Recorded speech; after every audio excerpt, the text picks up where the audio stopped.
नमस्कार दोस्तों, स्वागत है आपका YouTube channel India Dheeraj Singh के स्टॉक्स में। भारत हैवी इलेक्ट्रिकल लिमिटेड की बात करते हैं इस वीडियो में। स्टॉक प्राइस लगभग 42 के आसपास आ गया है। बीएचएल का स्टॉक एक तरह से रेंज बाउंड रहा है, लगभग 30 रुपये से 40 रुपये के बीच ये कारोबार कर रहा है। इसका 52 वीक लो है 18 रुपये 40 पैसा, 13 मार्च 2020 को बनाया था और हाई किया था पिछले साल जुलाई में 44 रुपये के आसपास गया था। तो एक तरह से निफ्टी 50 में जो विस्फोटक तेजी चल रहे हैं और स्टॉक एक तरह से उड़ रहे हैं। आप देखिए आज भी एसबीआई देखिए काफी तेजी से ऊपर की तरफ था, बैंकिंग स्टॉक स्पेशली ऊपर की तरफ हैं।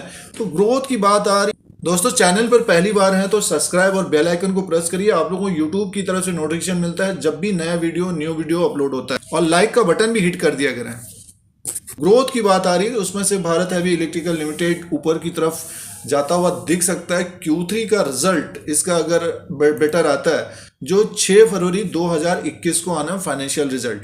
अब किसी ने भी अगर ट्रेड में लिया है, इसको 34 रुपये में लिया है या 35 में लिया है, 30 में लिया है या 42 में लिया, तो इसका टारगेट ऊपर का क्या हो सकता है उसको टेक्निकल चार्ट के अनुसार देखेंगे, डेली कैंडल्स, मंथली और RSI के अनुसार, और किस तरह का ट्रेड रह सकता है आने वाले समय में उसकी बात करेंगे। एक खबर इसमें जो स्टेक सेल की बनी हुई है दोस्तों, तो अब देखना पड़ेगा कि आने वाले दिनों में कब तक बनी है। पिछले एक साल से तो इस तरह का चल ही रहा है, बट इसमें मेन इंपॉर्टेंट है ये है कि महत्वपूर्ण बात यह है कि जो रिजल्ट अगर बेटर आता है, और ऑर्डर बुक भी इसको काफ़ी मिले थे, और एक दिग्गज कंपनी रही है Bharat heavy electrical limited PSUs में, काफ़ी ऊपर के लेवल पे ये कारोबार भी करता था। बट पिछले कुछ 1-2 साल से एक तरह से ट्रैप हुए हैं इन्वेस्टर्स इसमें। सिर्फ शॉर्ट टर्म के लिए जो ट्रेड होता है वो एक तरह से इसमें बेटर रहा है। जो भी ट्रेड कर रहे हैं जिनको फायदा हो रहा है, तो स्टॉप लॉस क्या होना चाहिए, क्या प्रॉफिट बुक कर लेना चाहिए शॉर्ट टर्म वालों को, और जो ऊपर के लेवल पे फंसे हैं तो उनको क्या करना चाहिए उसकी भी बात करते हैं।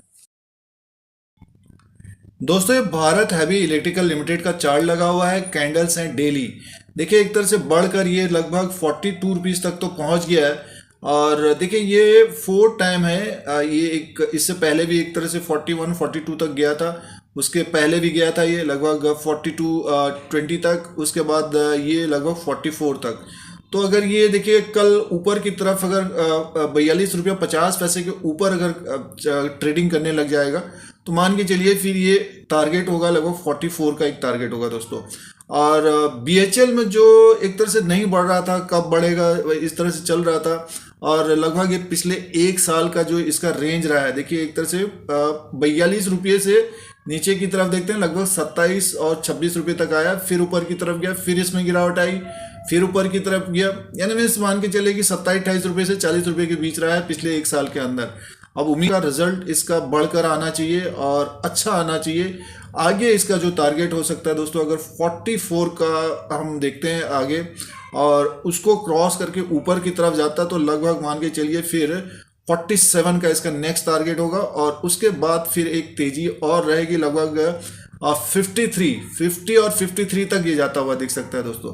तो ये शॉर्ट टर्म वालों ने जिन्होंने आज लिया है, अगर हम इस कैंडल को रीड करें, जिन्होंने आज ट्रेड किया है 39 रुपये 70 पैसे में ओपन हुआ था, 42 रुपये 50 पैसा इसने हाई किया है, 39 रुपये 60 पैसा इसने लो किया है, 42 रुपये 20 पैसा इसकी क्लोजिंग आई है। तो जो स्टॉप लॉस होना चाहिए इसका, जैसे 42 रुपये 20 पैसे अगर इसने क्लोजिंग दी है, तो मान के चलिए कि लगभग 41 रुपये दिखा रहा है ये। बट ये कि बेटर देन ये है कि अगर आपने 37-38 रुपीज़ भी लिया है, तो 39 रुपया 70 पैसे के आसपास का स्टॉप लॉस होना चाहिए।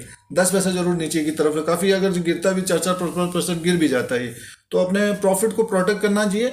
और जैसे ही ये 42 रुपये 50 पैसे के ऊपर अगर जाता है, तो और 44 की तरफ, तो अपना स्टॉप लॉस को सीधे 41-42 के आसपास कर लेना चाहिए। यानी मीन्स बने रहना चाहिए। अब ट्रेंड में शेयर है तो पकड़ के रखना चाहिए। और जिनको लगता है कि प्रॉफिट बुक करना है हमको, अगर 5 से 10% 15% मिल गया, क्योंकि ये जब लोअर लेवल पे अभी आया था ये लगभग 30 रुपये के आसपास, तो बताने की कोशिश थी, फिर से ये 40-42 रुपये तक जाएगा, तो बड़ा हर्डल एक बना हुआ है। देखिए ये सामने दिख रहा है। तो चार्ट का एक फायदा ये रहता है कि जो पिछले कुछ समय से जो इसका बिहेव है, तो 42 और 44 रुपये के बीच एक हर्डल बना हुआ है। अब जिनके पास है तो स्टॉप लॉस के द्वारा बने रहना चाहिए इसमें, और जो ऊपर के लेवल पे फंसे हैं तो Q3 का रिजल्ट आना बढ़िया आना चाहिए। अगर उसमें अच्छा आता है, अच्छा करता है, तो डेफिनेटली फिर ये ऊपर की तरफ जाता हुआ दिख सकता है। बहुत सारे स्टॉक देखिए इसी तरह से एनसीसी है, सेल है, उनके रिजल्ट अच्छा है, तो देखिए बहुत तेजी से बढ़ गए वो, और इसी के साथ कारोबार कर रहे, बीएचईएल के साथ कारोबार कर रहे थे। तो हो सकता है उसी तरह से नेक्स्ट 1-2 क्वार्टर में बेटर अगर प्रॉफिट रेवेन्यू आता है, जो ऑर्डर बुक इसको मिल रहे थे पिछले कुछ समय से, और आत्मनिर्भर भारत की बात है और खबर भी बनी हुई है और स्टेक सेल की, तो उस कारण भी ऊपर की तरफ जाता हुआ दिख सकता है। और चार्ट में हम अगर देखते हैं डेली के हिसाब से, इसमें बुलिशनेस बनी हुई है, अप ट्रेंड बना हुआ है। और इसमें अब मंथली के हिसाब से देख लेते हैं। एक तरह से जो चार्ट में क्या होता है, थोड़ा सा बेनिफिट ये रहता है कि किस तरह का इसने ट्रेड किया है। अब देखिए पिछले कुछ सालों से एक तरह से ये नीचे की तरफ ही है, तो देखिए ज्यादातर रेड है, काफी एक तरह से बेयरिश बना हुआ है ये।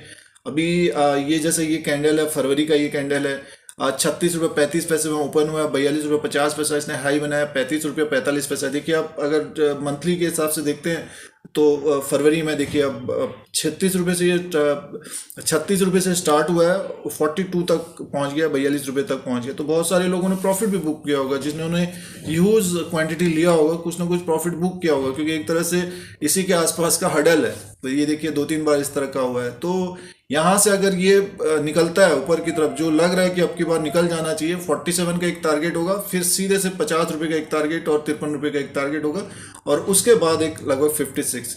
तो ये लेवल्स हैं ऊपर की तरफ के। और लोअर लेवल की बात करते हैं दोस्तों, एक तरह से 37 रुपया 50 पैसे इसका स्टॉप लॉस होना चाहिए इस वक्त भी। अगर जैसे 42 रुपया 50 पैसे पर चल भी रहा है, क्योंकि ये 3-4-5% गिरता भी है और बढ़ता भी है। और अगर आप इसके ऊपर का लगाना चाहते हैं तो 41 का होना चाहिए फिर, या 39 रुपया 70 पैसे का स्टॉप लॉस होना चाहिए।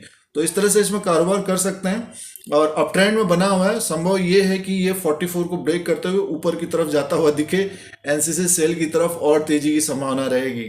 तो इसमें आरएसआई को लगाते हैं आप, रिलेटिव स्ट्रेंथ इंडेक्स। अब इसके हिसाब से काफ़ी लोग कारोबार करते हैं, और इसमें मंथली के हिसाब से तो 46 में 70 में जाने में काफ़ी समय लगेगा।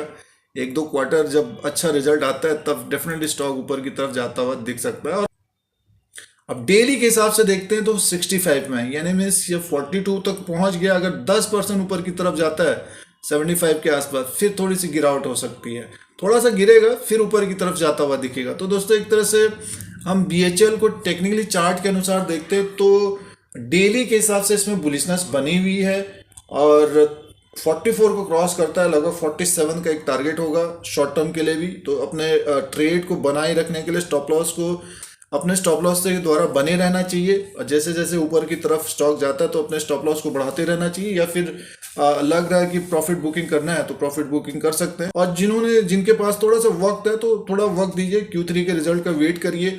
और जो ऊपर के लेवल में फंसे हैं तो उनको तो इंतजार ही करना पड़ेगा अभी भी।